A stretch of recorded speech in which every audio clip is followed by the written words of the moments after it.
Hello guys, welcome back to कहानियाँ Hindi 2.0 channel. आज मैं आपके लिए कहानी लेकर आया हूँ जिसका नाम है सांप की सवारी करने वाले मेंढक की।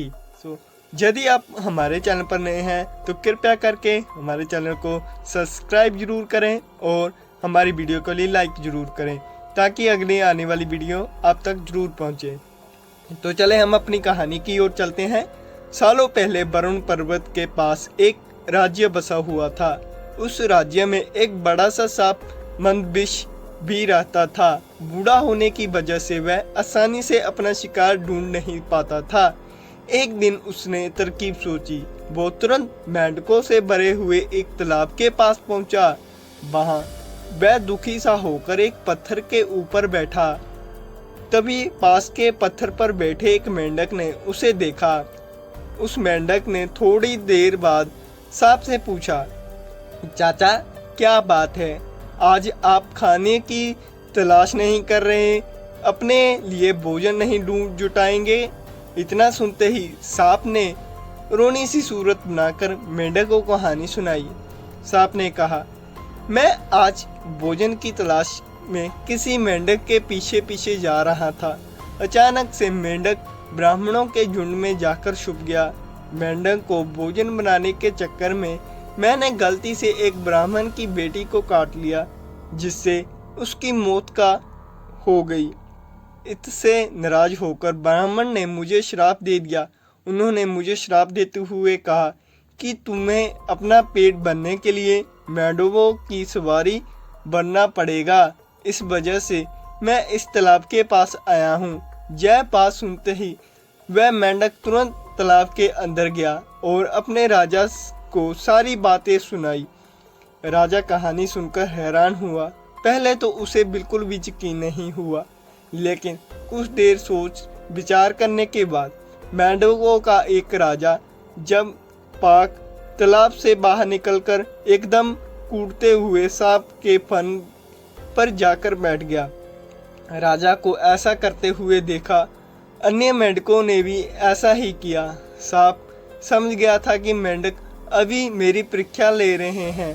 सब बिना विचलित हुए आराम से सभी मेंढकों को अपने फन पर कूदने दे रहा था और उन्होंने घुमा रहा था। इसके बाद मेंढकों के राजा ने कहा, जितना मज़ा मुझे सांप की सवारी कर कर आया उतना मुझे आज तक किसी की सवारी करके नहीं आया। मेंढकों का भरोसा जीतने के बाद अब धीरे धीरे सांप रोज मेंढकों की सवारी बनने लगा। कुछ दिन चतुर सांप ने अपने चलने की गति थोड़ी धीमी कर ली। यह देखकर मेंढकों के राजा जलपाक ने पूछा, हे सर्प, तुम्हारी चाल इतनी धीमी क्यों है? इसके बाद जवाब में सांप ने कहा, एक तो मैं बूढ़ा हूँ और ब्राह्मण के श्राप की वजह से बहुत दिनों से भूखा भी हूँ। इसी वजह से मेरी गति धीमी हो गई है। इतना सुनते ही राजा ने कहा, तुम छोटे छोटे मेंढक को खा लो। यह सुनकर मन ही मन सांप बहुत प्रसन्न हुआ। उसने कहा, राजन, मुझे ब्राह्मण का श्राप है, मैं मेंढक नहीं खा सकता, लेकिन अगर आप कहते हो तो मैं खा लेता हूँ। ऐसा करते करते वह रोज छोटे छोटे मेंढक खाने लगा और वह तुरंत तंदुरुस्त हो गया। अब सांप की खोज रोज बिना किसी मेहनत के खाना मिल रहा था। सांप काफ़ी प्रसन्न था। मेंढक सांप की चाल अब तक नहीं समझ पाए थे।